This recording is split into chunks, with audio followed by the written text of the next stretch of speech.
Ito po ang ating mahal na Yorme. Dito po tayo nga sa may Bacod, sa may barangay 617. Ayan, kanina may nasunugan kasi dito. Chief, magandang hapon. Good morning. Hapon na. Good afternoon. Chief, kamusta ang punta mo sa Singapore? Marami ka ata natutunan doon, nakita ko. Pinag-aralan ni Yorme. Na-expose si Yorme sa think tank ng Singapore government. Maraming think tank. Pero ang kausap niya, yung think tank mismo ng Singapore government. So, Tatlong universidad ang pinuntahan niya. Republic Polytechnic. Doon siya nagkaroon ng idea na baka yung Universidad de Manila, total meron na tayong PLN. Mag-focus na ngayon ang Universidad de Manila ng mga estudyante na nakafocus sa technical. Yes. Kasi yun ang Singapore eh. Kaya umasenso ang Singapore, maraming mga technical experts. Technical training. Doon na ka nakafocus. Oo. Kasi doon, isang taon, 2 taon, may trabaho na kagad. Yung totoong trabaho. So possible. Looking forward, Chief. Kaya Chief, enjoy. Happy New Year. Kaya si Yorme po makisigaw. Ayan po si Yorme po at si Vice Mayor Chi Atienza. Ito tayo sa barangay 17 pero yung nasunugan ho rito mga taga barangay 607 po mga kaibigan. So again, ayan.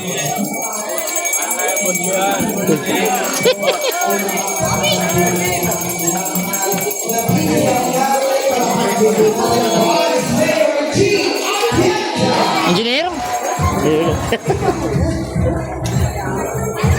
Engineer Andy? Looking forward sa papailawan mong bago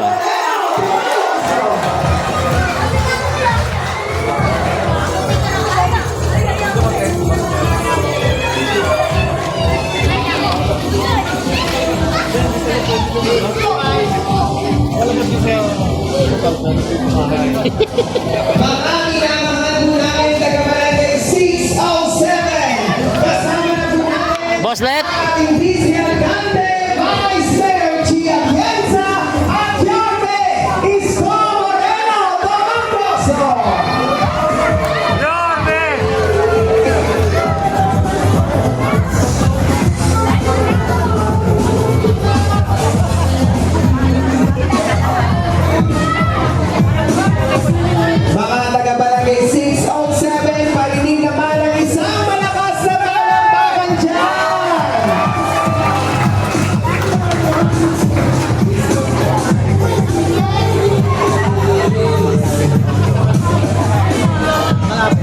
Tama kaibigan. Ayaw mo eh.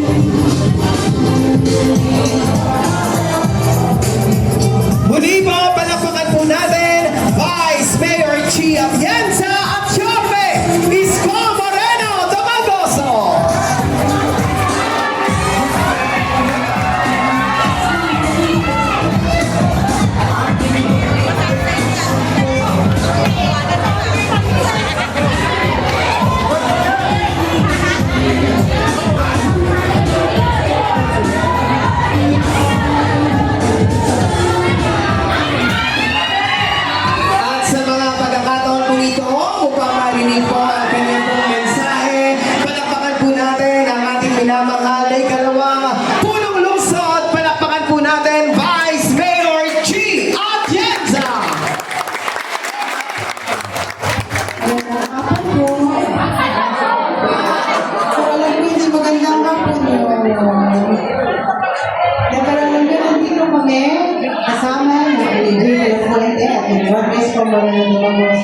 Para talagang sa inyo na kahit ano pa man ang nangyari sa inyo, buhay ang gobyerno at nakalalay kami sa inyo. Pero meron na ako nais sasabihin sa inyo. Alam ko marami sa inyo hanggang ngayon na shock pa rin sa nangyari. Marahil kagabi, iyak ng iyak ang marami sa inyo. Ngayon nangangamba ko anong mangyayari bukas. Pero lagi natatandaan, ang mga masamang pangyayari sa buhay, minsan hinahayaan ng Panginoon para makita na kung kahit ano pa man ang unos na nangyari sa buhay ninyo, kakapit pa rin kayo sa Kanya. Kaya, imbis na magalit o magtanong, magpasalamat tayo na buhay tayo at nandito tayo kahit na natin yung Pilipino na tayo lahat, nakikita ko kayo yung umahon dito. Pero tandaan niyo, dahil magaling ang yorme natin, naaalala sa inyo, nalalampasin ang mga dito. Lahat ng mga natin, kapapit natin. Maraming salamat po, Vice Mayor G. Atienza. At sa mga pagkakataon po ito, upang marinig din po ang kanyang mensahe, palakpakan po natin ang ama ng lungsod ng Maynila, Yorme Isko Moreno Domagoso.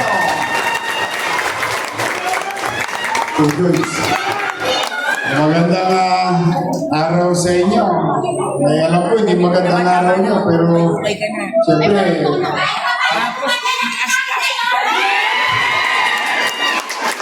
may asin ko yun, ha? Pwede. Yan, pero gusto ko lang makapakiti kayo. Mahirap talaga masunugan. It's really hard. Pati pandit bra, wala ka.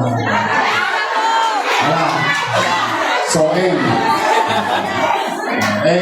Jiangsu, nasunog yun. Natasha. Baka, you know, parang tayo sa siyudad ng Maynila. Kayo ngayon, dumadaan tayo sa pagsubok. Pero nangyayata talaga ang buhay. Pinagtitibay tayo ng karanasan. Lahat ng malulungkot na karanasan, nagtuturo naman ng magandang aral at leksyon sa atin para sa pinabukasan. Ganun din, tatagumpayan. Karanasan din yun. Pag tayo nagtatagumpay, natututunan tayo sa buhay. At naisasalin natin kung paano tayo naging buhay. But of all those challenges, sa buhay, personal, ngayon, tayo, ito, mabigat ito.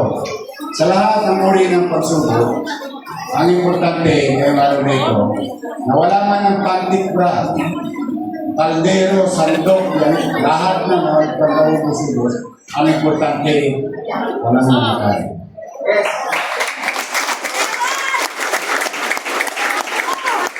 Hindi natin ikinikipit balikan o ibinabaliwala ang bagay na napundar natin.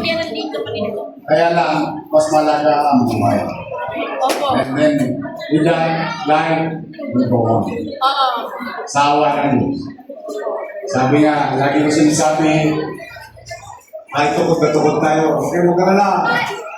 Nawa ang Diyos. Nakakaraosin tayo. O nakaraos tayo ng 2025. Kuntit na tayo magbabarat. Pero nakatawid. Ngayon, kakarating naman natin 2026. So, pumanatag kayo. Okay, masarap yung diet ang problema. Nakakapaya.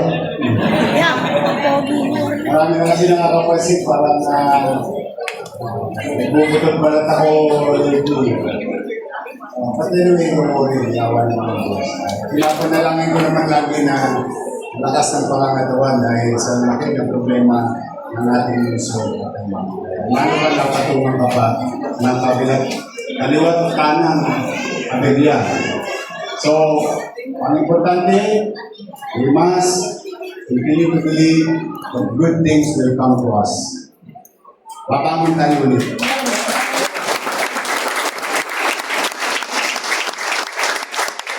Yawan Diyos. Yawan Diyos. Kaya sa inyo, kami ang inyong kamalang lungsod dahil nakikisa. In our own little way, immediately from last night, I ordered the city treasurer to prepare something for the family, the victims.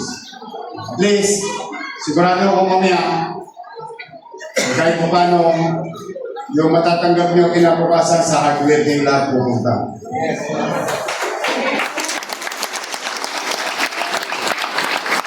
Make sure But there is something for you to start rebuilding your homes.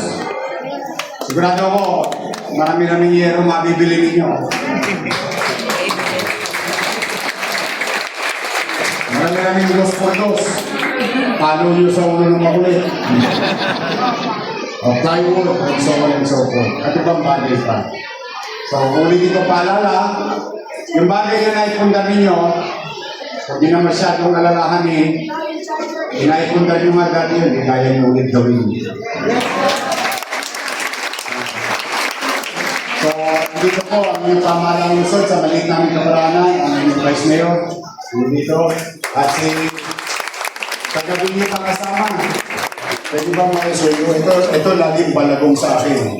Sa lahat ng bahagi ng gobyerno, MDRR mo sa lahat, MSWD, ang laging balagong. Diba, laging mga staff natin sa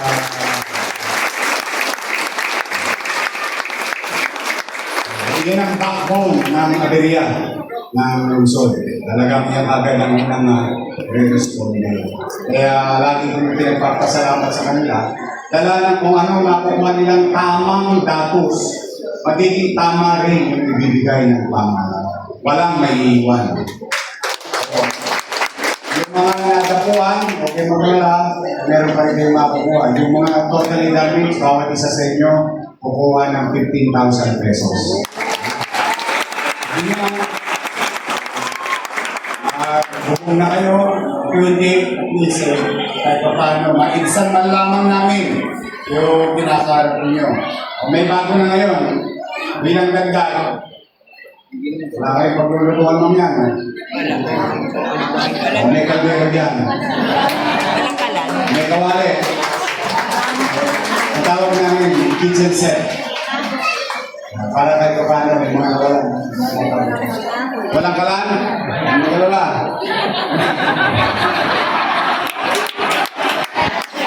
Kuha kang tatlong bato.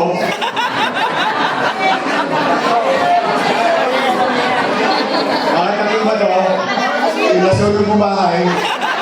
May uling yan.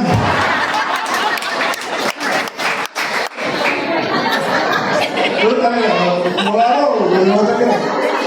Ewan ko hindi ko alam Ewan ko kung may nakaranas sa inyo magkasera. May nagkasera sa inyo? Hindi nga alam ng mga bata. Yung pag-isip mo sa umaga, pagnyaka mo. May bakas ng nagdaan. Kaya, isa ako, talaga marami na ako pinagpapasalamat sa Diyos. Bagay, dahil sa Diyos at dahil sa inyo, nandito ako sa harapan niyo. Sa pagkakataon ko. Mga kayo, magbubuti ako. Magbubuti ako. Ano pa? Ewan ko kung nakapanood ko yung kanina. Mga lolo-lolo ko, taas ka kamay. Senior citizen. Ayan. Narinig ko na yung announcement mo kanina.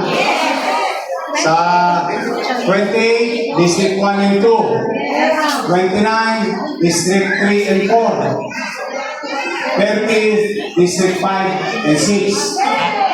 Paldo, ang mga lola ko. Kasi sila kayo mga bata, inuuna ko na yung mga lola ko lagi. Okay, magalala, una ko na lang yan. Harap hindi niyo dyan.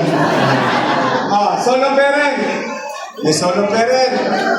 PWD na may edad at PWD na minor. Lahat yan, sabay-sabay, tatanggap sa 28, 29, at 30. Lahat ng pagkakautang sa nagdaang mga panahon, inuunti-unti ko. Tapos yung current, ina-apply ko para hindi tayo magkaroon ng recurring obligation. So naturally, through times, magpapanag po yung obligasyon, gastusin at kita. Yun ang talagang we try to manage it.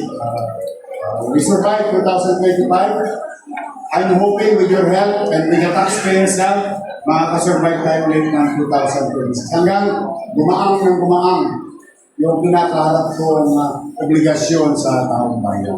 So muli, on behalf of the people of Manila, at mga taxpayer, taga Manila man kayo hindi, maraming salamat sa inyo. This is where your taxes go. It will go through services, education, healthcare, housing, and jobs.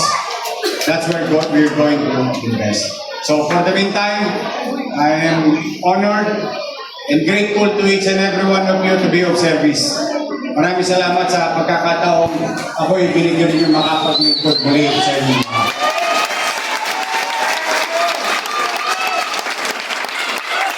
May asawa ka na ba? Sayang. Ah, wala asawa. Meron!